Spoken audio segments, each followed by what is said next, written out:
Hello everyone and welcome back to Summer Sunday, where today we will be covering news stories from the US, Colorado, and all over the globe. So I hope you enjoy and let's get into the news.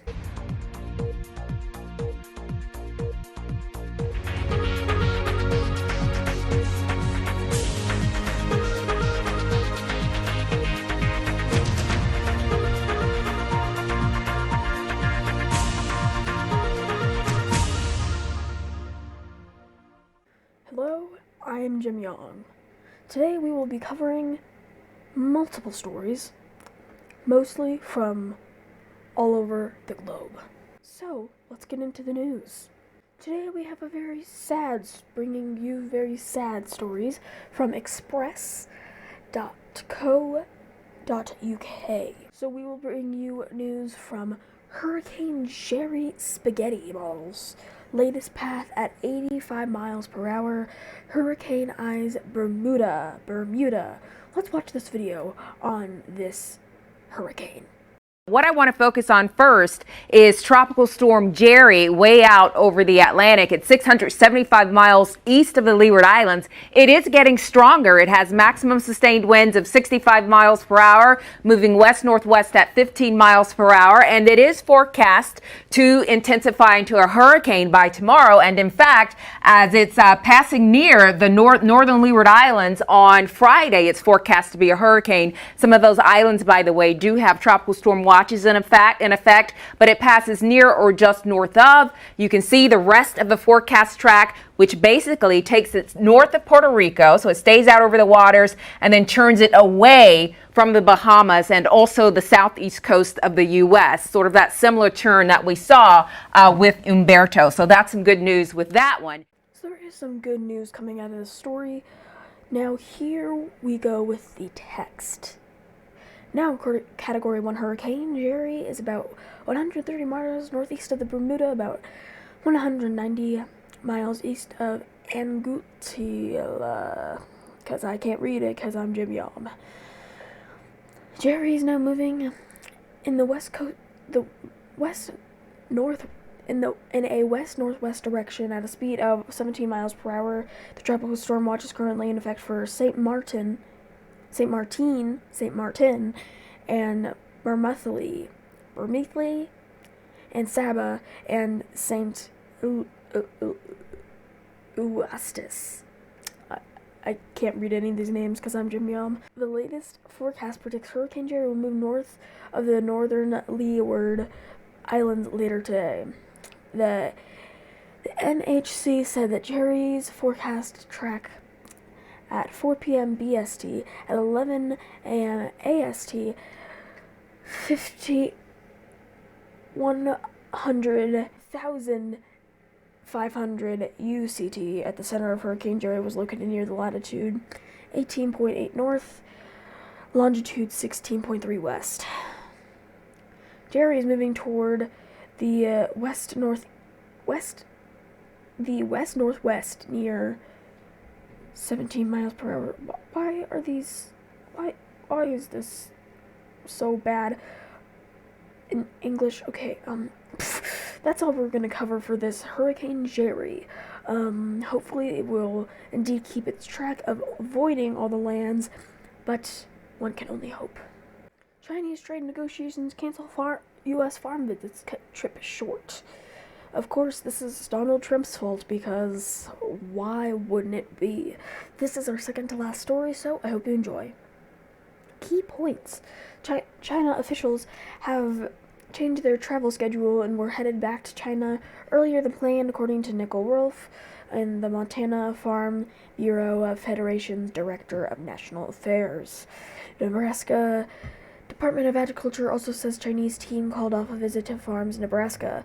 The U.S. Secretary of Agriculture, Sonny Perdue, confirmed that just Thursday meetings were in the works as a way of China to build goodwill with the American farmers.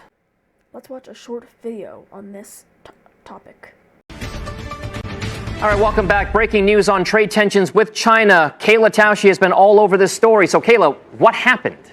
Well, we believe that China earlier today reached out to some folks that they were trying to plan these visits with and said that there had been a change in the schedule of the Vice Minister of Agriculture and that some of these visits could no longer happen. The Montana Farm Bureau confirms to CNBC that an expected visit that was in the works for a subset of this Chinese delegation to go to Montana as part of multiple farm visits in America's heartland, that those are no longer happening. The Secretary of Agriculture, Sonny Perdue, just yesterday confirmed that these meetings were in the works. It was believed that this was an effort to build goodwill with America's farm community, which has been hit very hard by China's retaliation, by the state purchases ceasing on agriculture. So we're trying to figure out exactly what this means for the state of trade talks, which have been going on for the last 2 days in Washington, and whether this represents some breakdown in talks behind the scenes or perhaps some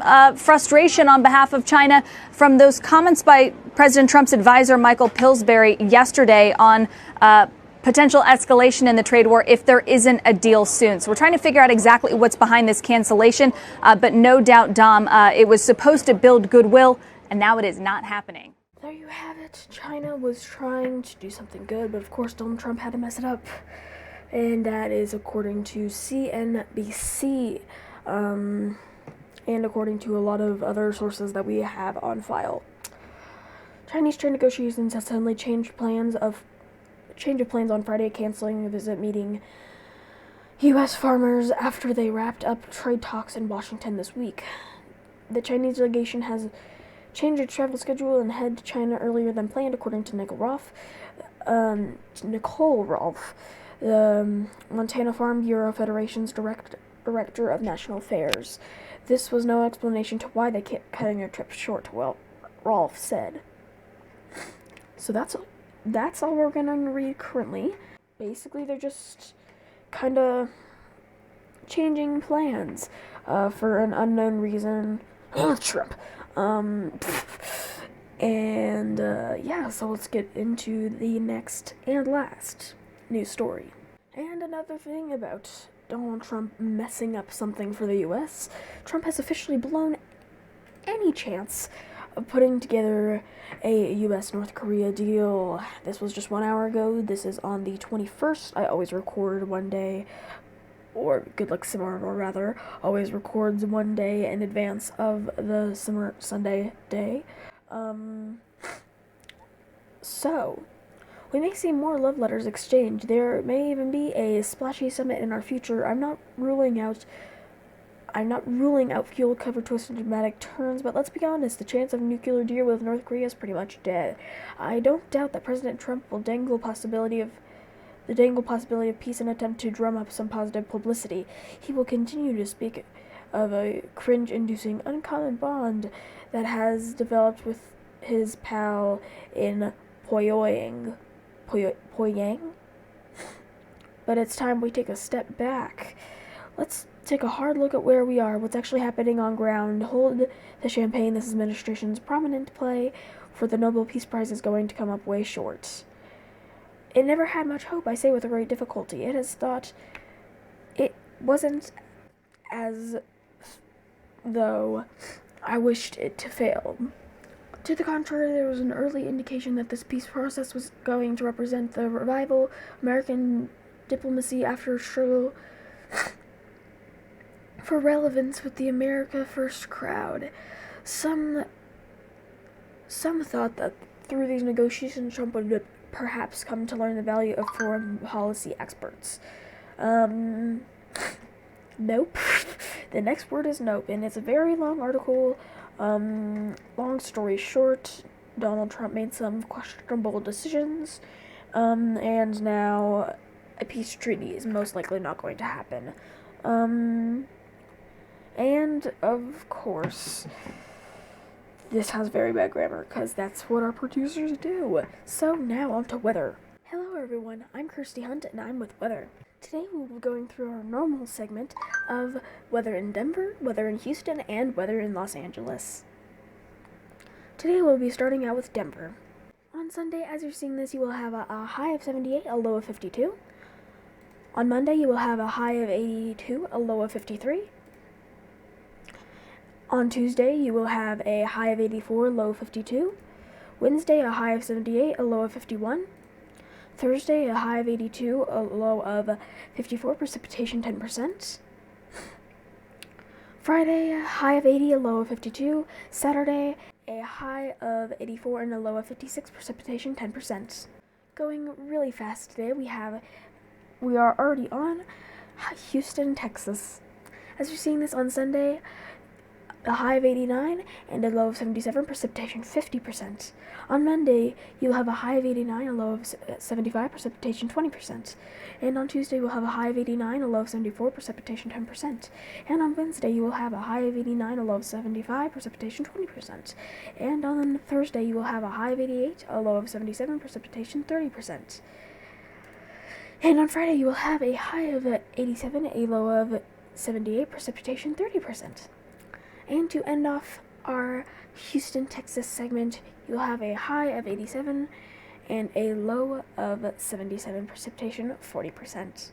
And to end off on Los Angeles, California, on Sunday you will have a high of 88, a low of 66. On Monday you will have a high of 83, a low of 64. On Tuesday you will have a high of 87, a low of 66. On Wednesday you will have a high of 83, a low of 67. Thursday you will have a high of 77 and a low of 65, precipitation 20%.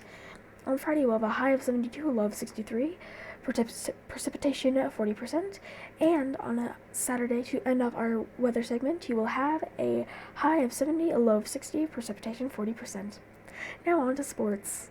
Hi everyone, welcome back to sports. Today we will cover the past game of Texas A&M Aggies. This was last played September 14th. Lamar was demolished, of course. Lamar 3, Aggies 62. This was September 14th, once again. Lamar versus Texas A&M NCAA Division Football Championship Subdivision. So, once again, gig 'em Aggies. And upcoming games will be,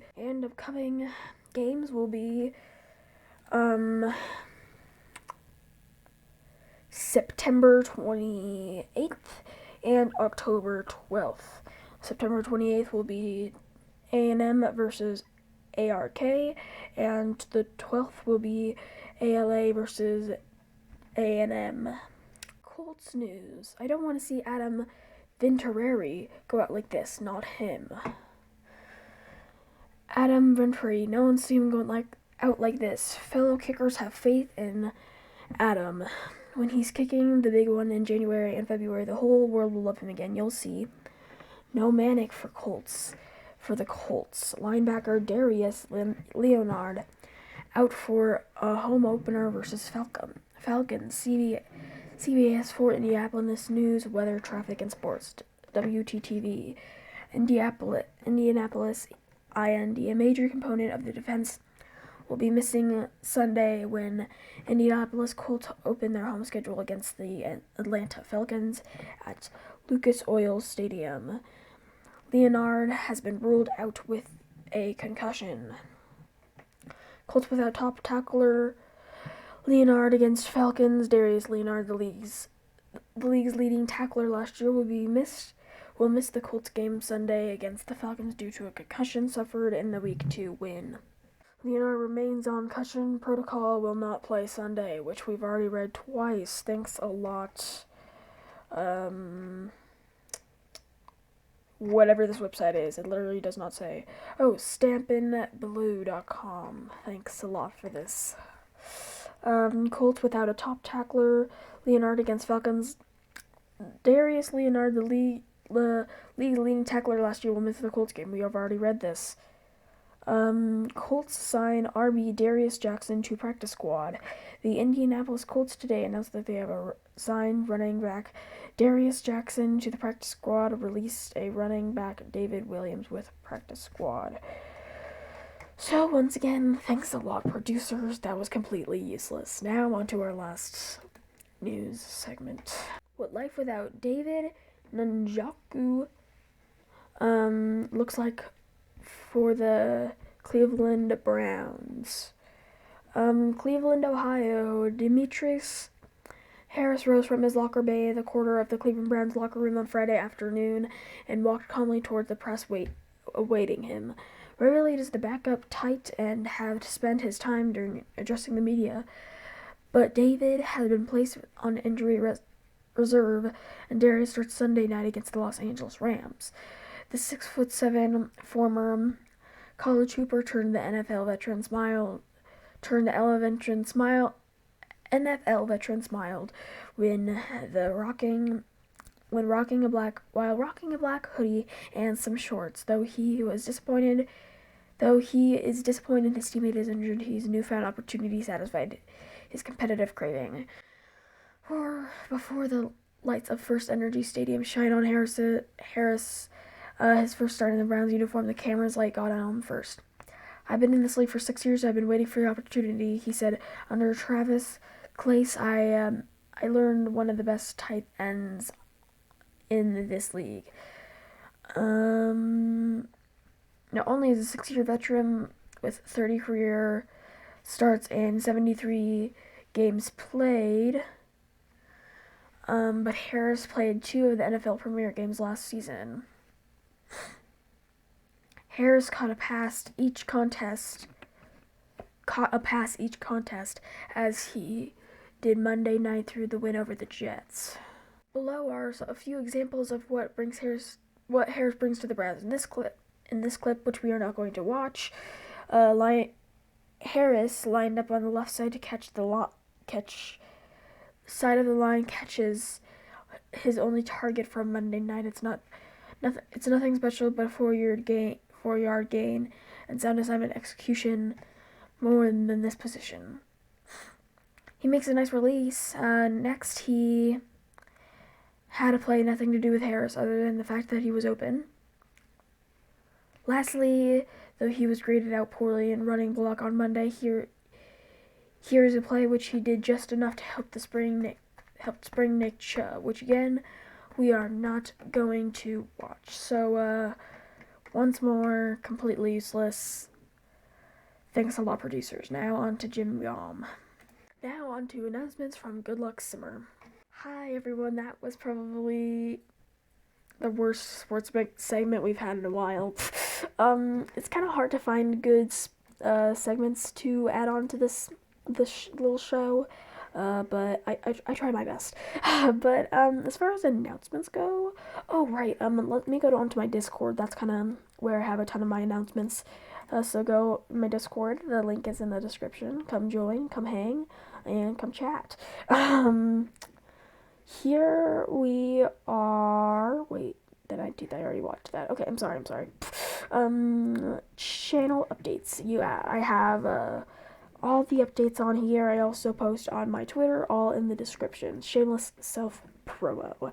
So, in a couple weeks, I will give you guys the exact dates later. Will be a remix week. If you're new, hello, welcome. Remix week is where I upload every day. Remixes every day for a week, and if you don't know what remixes are, there is a playlist that I will link in the eye right now. There's also just like a playlist that's literally called remixes. I have way too many that are already made, so I need to get rid of some of them, and so probably this coming week or the week after, probably the week after, because this week I have to come out with the first episode of the Realm of Magic Let's Play, because I already have that recorded. I just have to edit it. So, yeah, so now back to Jim Yom for the outro. Anyway, I hope you enjoyed this Summer Sunday. If you did, do make sure to like, comment, and subscribe to Good Luck Summer for more content. And I'll see you in the next Summer Sunday.